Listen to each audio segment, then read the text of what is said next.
Hello again, and thanks everybody for joining us as we continue this journey. This is day 11 from Sacramento, California to Lovelock, Nevada. And as you can see from the sun on the horizon, we got an early start. Running from the devil, we're trying to beat the heat while we're out in this region. And so we got going about 6 a.m., headed north and east on Interstate 80.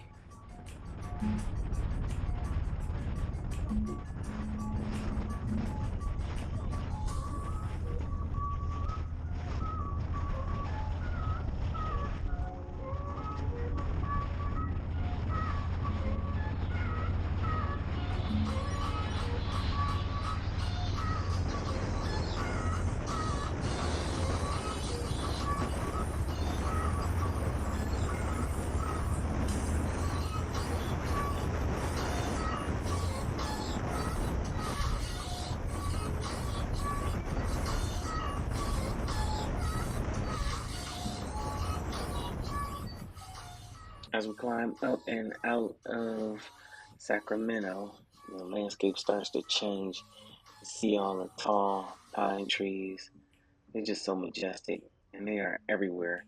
The further we get towards the Nevada state line, the more of them that you'll see. But I just like it, how you can ride along, glide along, and see just the wonderful views that the road takes you through.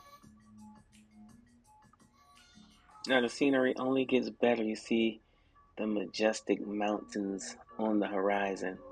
This is the Donner Pass, and when you consider that people first came this way in wagons, it's amazing. I mean, we can glide along it in our cars and our vehicles, and we can kind of take it all in. But for them, it was an experience of a lifetime. I mean, in some places, it's so steep that they had to actually tie ropes to the wagons and lower them down because it was just too steep for the horses and mules to handle. So this is the Donner Pass, and it is just spectacular as you glide along it. The only thing I didn't really like about it is the road conditions are not very good or favorable for motorcycles. So you can see the ruts that are in the road. These are from truck tires with chains, and I guess the DOT of California trying to repair the roads or keep them in some shape. It's just not good for motorcycles. Nothing is good. You're trying to find the best of the worst line to take through whatever particular section of the road that you're trying to traverse. And you want to take in the scenery, but you actually have to concentrate on the line that you're riding over the road because it could be a little bit of a hazard.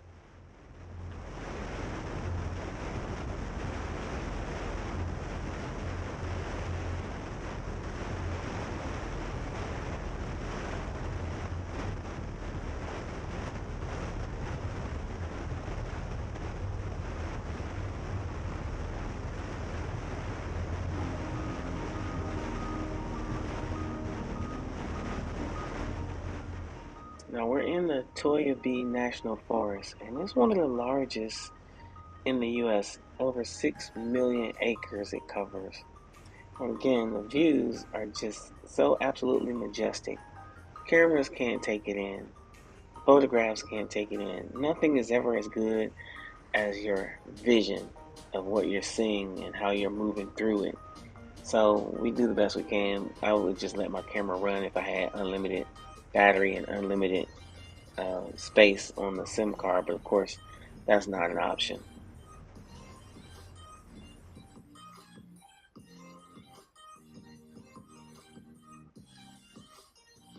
And so I was lamenting about how bad the roads are in this part of California. And then you'll see we come into Nevada across the state line, and instantly the roads are better. I mean, it's like you stepped on the red carpet at the Oscars. All my stress about riding lane position went away, and I could actually just ride and enjoy the views.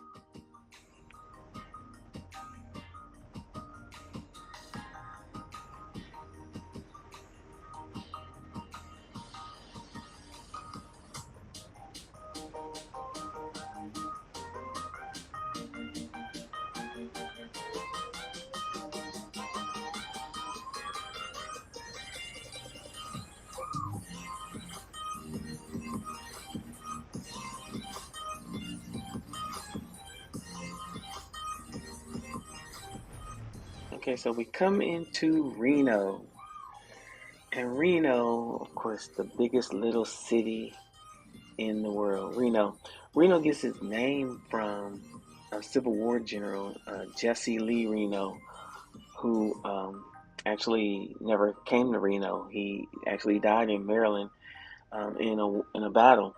It wasn't uncommon to name train stops after soldiers, and so the Central Pacific Railroad named its train stop Reno after General Reno. So that's where Reno originated as a train stop, as most towns.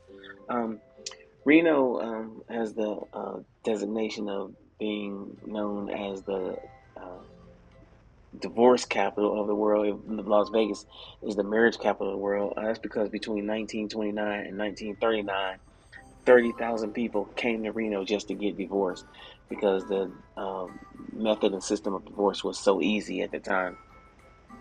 Reno has the Guinness Book of World Records record for having the most simultaneous chess games going at one time, which is 540.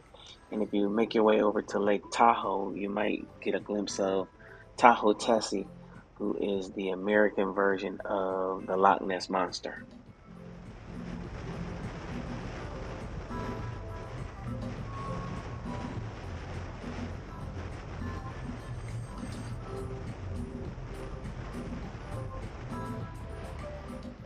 So there are a couple of things about the journey so far that I have been, or where I have been disappointed.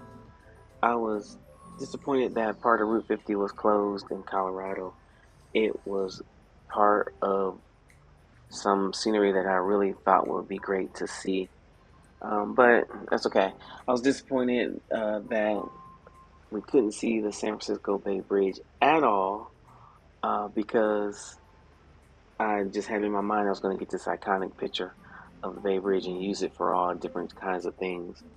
I was disappointed that we, in fact, did not miss the Mormon crickets on Route 50 between like Austin and Fallon because that was just hazardous and scary.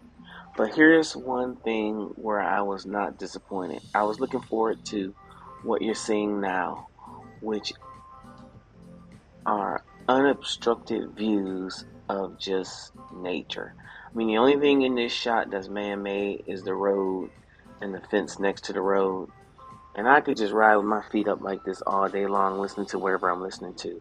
I was really looking forward to this, and it did not disappoint. We got several many hours of this. For some people, it might be boring, but for me, it was not. Here we are coming up on and passing some fellow riders, and you exchange gestures and just kind of keep going along your way. They're enjoying the road and scenery just like we are.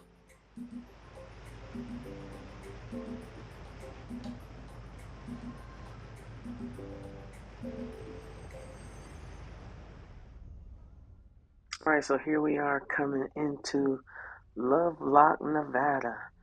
Population 1,800 according to the 2020 census. And after we stop for a bite at McDonald's, we're going on to our hotel, passing one of the Lovelocks, as you can see, where you can put a padlock here and with you and your honey's initials and throw away the key. Somebody had a combination lock on there, so I guess they weren't quite sure. Make this left hand turn onto Main Street. You see the gas station there, which also has Tesla chargers. Yay! So I have seen a lot of Teslas in this part of the country. So apparently there's energy that can be obtained. That's good to know. Coming up to the railway station depot, which used to belong to the Central Pacific Railroad. You see the name of the town, Lovelock. Lovelock gets its name from George Lovelock, who was of English descent. Came to Lovelock at one point and stayed, and bought some land and opened up a general store and became the postmaster. And that's kind of the story in most small towns. So Lovelock was kind of a way station on the trail as people were traveling to California, and historians report that at any given time there were up to 200 wagons in Lovelock, wagons and horses and mules.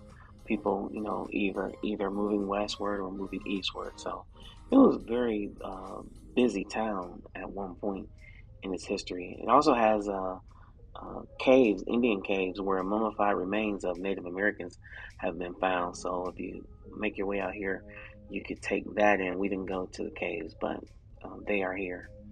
And then I wanted to show you, which is directly across the street from our motel, which is the most fabulous motel I've ever stayed in. And I'll show you pictures of that. Is a tree trunk that has been cut down from somewhere. You can see it coming to the view now. It is absolutely huge.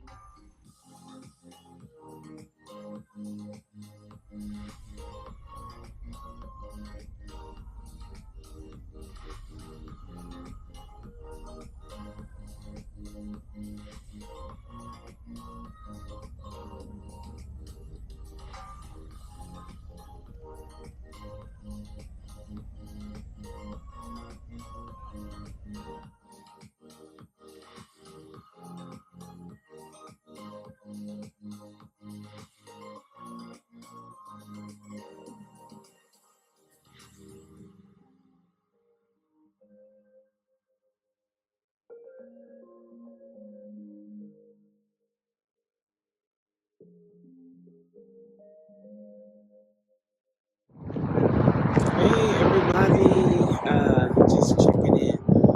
We are in Lovelock, Nevada. We left Sacramento this morning at 6, and only a 230-mile day, so that's a short motorcycle riding day. But it's already almost 100 degrees out here, and so until we get out of this oven, we're gonna be doing some short days, early mornings and short days. It just doesn't pay to put yourself in jeopardy. So it's a marathon. But I just wanted to show you this behind me. Look at that tree stump. I don't know how old it is. I guess you could count the rings. It looks like maybe 2 trees grew together. But this thing, all right, for scale, I'm just gonna stand up next to it. Stand next to it. I can't believe how big this thing is. So anyway, I'm gonna show you a video a little later on of this motel we're staying in. It's the most fabulous motel I've ever been in. But Lovelock, Nevada, if you're tracking, tomorrow we'll get a little closer to Salt Lake City. Salt Lake City's on fire. We won't make it to Salt Lake City tomorrow, but the day after tomorrow we'll go through and past Salt Lake City, close to Wyoming, if not into Wyoming. So then it'll start cooling off. So that's where we are. That's what we're doing. Yeah, in the lovely town of Lovelock. So, like, if you want to get married, come to Lovelock, and then maybe it'll be a lock. All right, that's my little attempt at stand-up comedy. Thanks so much again for your thoughts and prayers directed towards us. We're gonna keep it safe. We're gonna get home. It's gonna take us a little longer, maybe, but we'll see you on the East Coast. So we're going from the from the heat to the humidity, right? Like from the oven to the steamer, but that's okay. There's no place like home. All right, talk to you guys soon.